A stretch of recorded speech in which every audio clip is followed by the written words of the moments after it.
There is a storm inside you. It has always been there.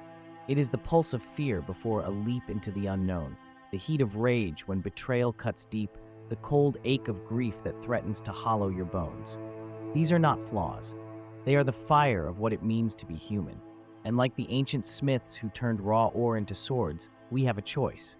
Let the flames consume us, or wield them to forge unbreakable resolve. 2,000 years ago, a man named Epictetus, born a slave, his body broken by a cruel master, spoke words that would outlive empires. We suffer not from the events of our lives, but from our judgments about them. Think on that. A man in chains, declaring that the mind could still be free.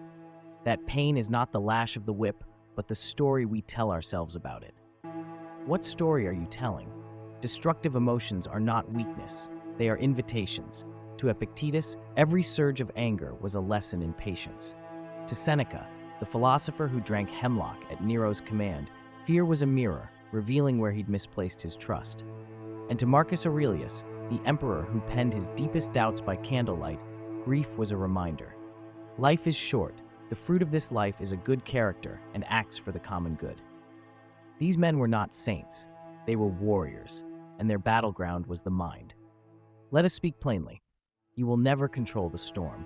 The friend who betrays you, the lover who leaves, the plans that crumble to ash, these are the waves. But the Stoics whisper a truth we've forgotten. The boat is not the sea.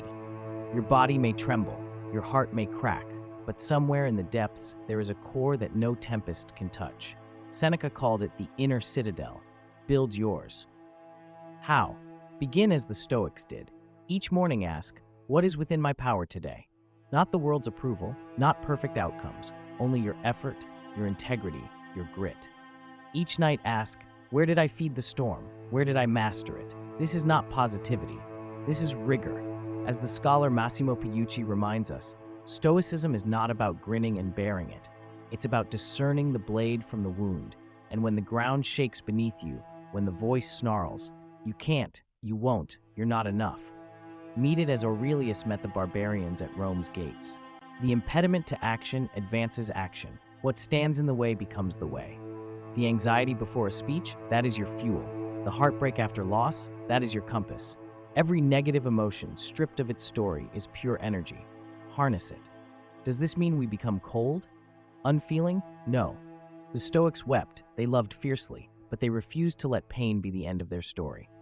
When Seneca's son died, he wrote, let tears flow, but let them also cease.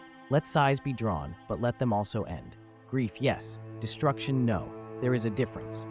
This is emotional mastery, not denial. Transmutation. The fire that could burn down your life becomes the fire that lights your way. The Stoics did not pray for easy lives. They prayed for the strength to bear the ones they had, and in that bearing, they found freedom.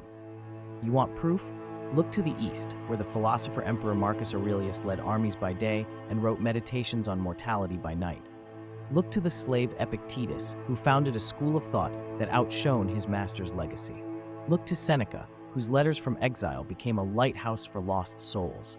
They were not born unbreakable. They chose to bend without breaking. This is your invitation. When rage floods your veins, ask, what is just? When fear freezes your breath, ask, what is true? When desire clouds your vision, ask, what is necessary? The answers will not calm the storm, but they will steady your hand at the helm. We are not alone in this. For centuries, warriors, poets, and wanderers have stood where you stand now. They left maps, not to avoid the storm, but to sail through it, to let the winds fill their sails instead of shredding them. This is not philosophy. This is survival. Our survival. Converts to its own purposes the obstacle to our acting. The impediment to action advances action. What stands in the way becomes the way. Marcus Aurelius. The storm will come again. It always does. But we are not the same. We are the smith, the sailor, the fire. So let the skies crack, let the winds howl. And when they ask how you stayed standing, tell them, I stopped fighting the storm. I became the storm. If this resonated with you, join our ranks. Like, subscribe, and ring the bell to continue this journey. The path is long, but we walk it together.